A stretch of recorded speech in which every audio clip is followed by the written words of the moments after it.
You're listening to the Bare Metal Cyber Prepcast, created to help you succeed in your Security Plus certification journey.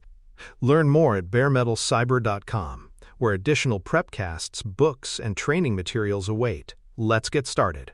Privacy and legal obligations sit at the intersection of security and compliance, shaping how organizations design systems, manage data, and respond to risks. Security teams may focus on protecting data from threats, but privacy law determines what data may be collected, why it can be processed, and how long it should be retained. Legal obligations define what is mandatory and what is prohibited, creating the boundaries in which compliance programs operate. For example, a company may have the technical ability to store detailed location data indefinitely, but privacy law may restrict retention to a narrow period justified by business purpose. Together, legal and privacy frameworks ensure that security practices do not just defend data but respect rights and laws. Meeting these obligations requires collaboration across legal counsel, privacy officers, and security teams. Legal counsel interprets regulatory requirements and drafts contracts that capture enforceable obligations. Privacy officers ensure data handling aligns with lawful bases, transparency requirements, and subject rights. Security teams implement the technical safeguards like encryption and access controls that make compliance operational. For example, when launching a new online service, legal might confirm consent requirements. The privacy officer might document a Data Protection Impact Assessment (DPIA), and security might deploy safeguards like TLS encryption. Without collaboration, gaps appear. Policies may be sound but unenforced, or controls strong but misaligned with law. Several key legal concepts underpin modern privacy compliance.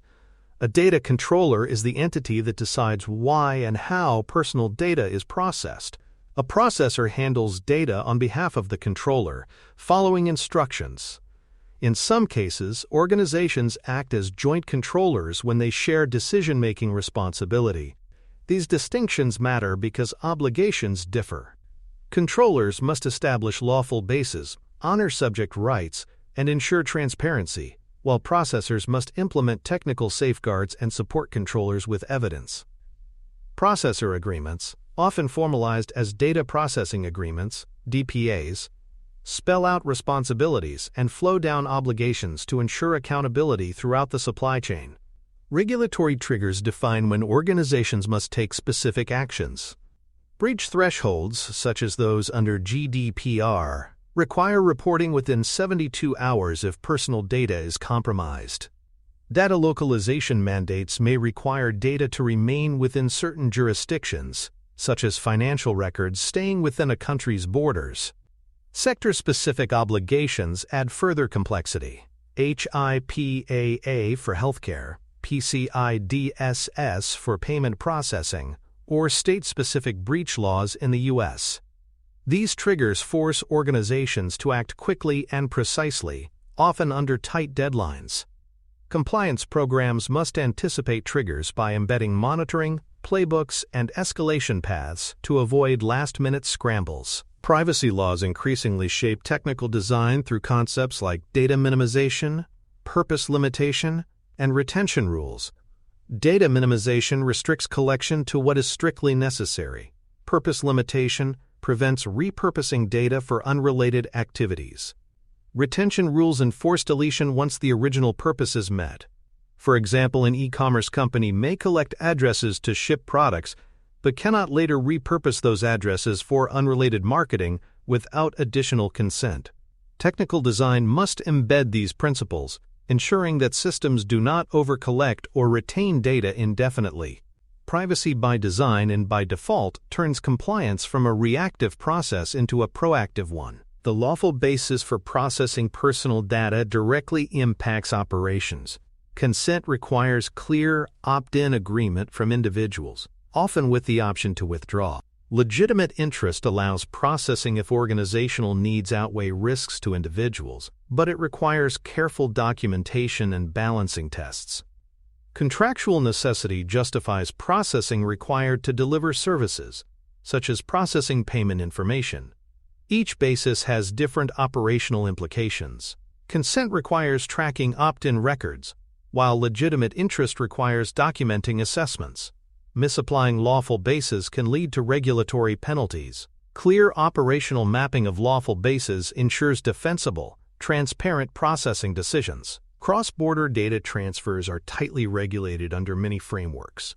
Under GDPR, transfers outside the EU must be supported by mechanisms such as standard contractual clauses, SCCs, adequacy decisions that certify equivalent protections, or binding corporate rules, BCRs, for multinational groups. Other jurisdictions impose localization requirements, forbidding transfers altogether. For example, Russia and China require certain personal data to be stored domestically. Organizations must carefully evaluate vendor choices, infrastructure design, and contractual clauses to ensure compliance. Failure to respect transfer restrictions has led to some of the highest global privacy fines, making cross-border obligations a top compliance priority. Evidence preservation is another legal obligation that intersects with compliance. When regulators investigate or litigation arises, organizations may be required to preserve logs, emails, and system configurations. This is often formalized as a legal hold, pausing normal retention schedules. For instance, if a data breach leads to a regulator inquiry, deletion of relevant records could be seen as spoliation, compounding penalties. Security and compliance teams must be trained to maintain evidence while balancing privacy obligations, ensuring preservation without unauthorized exposure. Evidence discipline is as much about process integrity as it is about legal defense. Contracts create enforceable operational requirements through clauses like SLAs, DPAs, and security addendums. For example, a service-level agreement may require breach notification within 48 hours, while a DPA may mandate specific encryption or data return obligations. These clauses turn abstract regulatory requirements into practical, measurable commitments that can be enforced. Vendors who fail to meet contractual obligations can face penalties, indemnification, or termination. Contracts thus extend compliance beyond organizational walls, ensuring that suppliers and partners uphold the same obligations. Properly negotiated, they protect the organization by binding others to shared accountability. Privacy impact assessments, PIAs or DPIAs, and legal reviews are upstream controls in project lifecycles. By evaluating risks and obligations early, organizations prevent compliance failures downstream. For example, before launching a new AI system that analyzes customer data, a DPIA would document risks, assess lawful bases, and propose safeguards. Legal reviews would confirm whether the system complies with regional laws. These processes shift compliance left integrating obligations at the design stage, rather than retrofitting controls after launch. Upstream reviews save cost, reduce regulatory risk, and improve trust in the long run. Breach notification requirements are one of the most visible intersections of privacy, legal, and security obligations. Regulations dictate strict timing, often requiring initial notice within 72 hours, with follow-up detail later. Reports must include what happened, the categories of data affected, likely consequences, and actions taken. Coordinating these notifications requires legal, security, and communications teams to work in sync. Security provides technical details, legal ensures content meets obligations, and communications manage messaging to customers and media. Breach notification is not only about compliance, it is about maintaining trust under pressure. A practical starter exercise makes these ideas tangible. For one ongoing project, run a simple privacy checklist. Identify what personal data is being processed, the lawful basis for each processing activity, and the retention period. Determine whether a DPIA or legal review is required before launch, especially if sensitive data or cross-border transfers are involved. For example, if a new HR system stores employee health data in the cloud, note the lawful basis, legal obligation, retention rules, and whether a DPIA is required.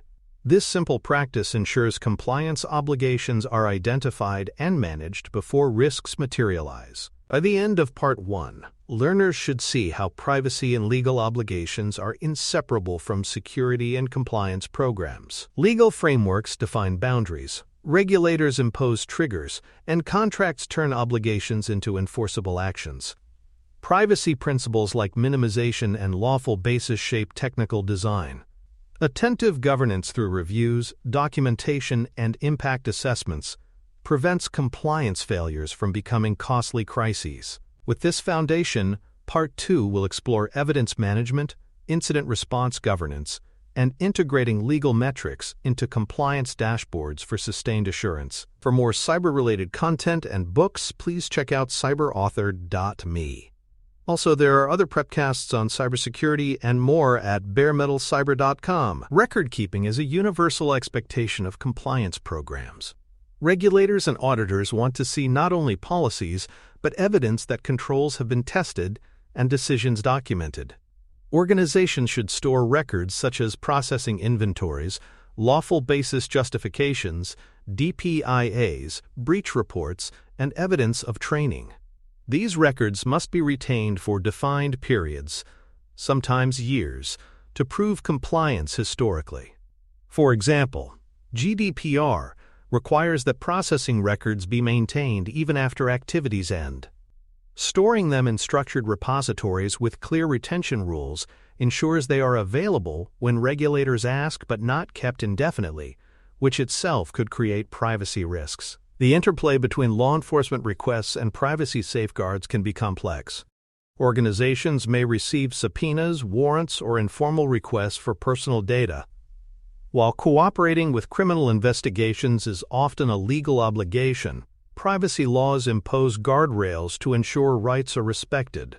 For instance, GDPR restricts cross-border data sharing with non-EU authorities unless proper legal channels are followed.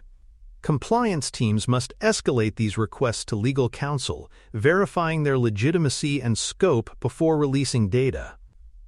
Mishandling requests, either oversharing or refusing lawful access, can expose organizations to regulatory scrutiny or accusations of obstruction. Contractual clauses extend privacy and legal compliance obligations across the vendor ecosystem. Organizations must require vendors to notify them of breaches promptly, support subject rights requests, and provide evidence of compliance upon request. Audit rights and data return clauses ensure accountability throughout the relationship lifecycle.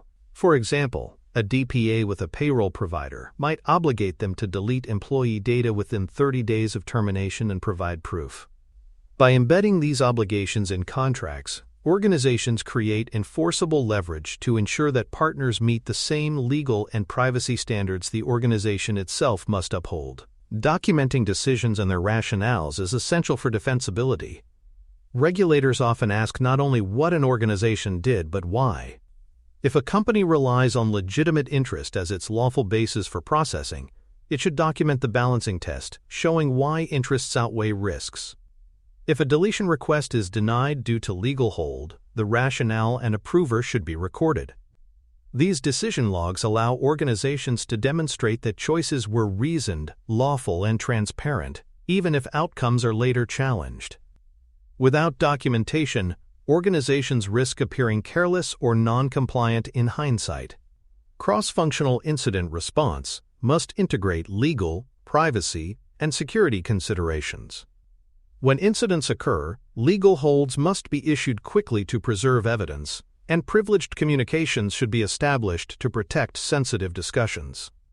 Security teams investigate and remediate, while legal ensures that investigative records are preserved for regulatory or litigation purposes. Coordination prevents common failures, such as accidentally deleting evidence during recovery or disclosing privileged material publicly. For example, after a breach, legal may coordinate with security to capture forensic images while communications prepares regulator notifications, ensuring obligations are met without undermining investigations. Regulatory findings often impose remediation obligations, and negotiation may shape the outcome. Regulators may demand strict deadlines for fixing gaps, but organizations can often negotiate phased remediation with milestones. For example, A regulator might initially require full data encryption within 90 days, but negotiation could lead to prioritizing high-risk systems first, with a 6-month roadmap. Documented progress reports reassure regulators and can reduce penalties. Effective negotiation demonstrates cooperation and accountability, turning findings into manageable projects rather than impossible demands. Subject rights requests must be operationalized safely, balancing privacy rights with verification. Identity verification is critical to avoid disclosing or deleting data for imposters. Verification processes should be proportionate, not demanding excessive new personal data that itself increases risk. Once verified, requests should be fulfilled using workflows that protect third parties and exclude unnecessary data. For example, when fulfilling a right of access request, organizations may redact data about other individuals in the same dataset. Strong processes respect privacy rights without creating new vulnerabilities in the process. Staff training is essential to operationalize privacy law requirements. Employees must recognize red flags, such as unusual law enforcement requests, unauthorized sharing of personal data, or attempts to bypass subject rights processes. Training should emphasize when to escalate issues to legal or privacy officers. For example, a help desk employee receiving a deletion request should know to route it through the privacy team rather than acting alone. Training builds organizational awareness, preventing mistakes that could turn minor compliance issues into regulatory investigations or breaches of trust. Escalation thresholds define when legal counsel must be engaged. Minor policy violations may be handled by compliance teams, but material breaches, regulatory inquiries, or cross-border seizures of data should always involve legal. Clear thresholds avoid both over-escalation, which burdens legal unnecessarily, and under-escalation, which risks mishandling high-stakes events. For instance, a routine access review failure may not need legal involvement, but a subpoena for customer records or a data breach involving sensitive health data certainly does.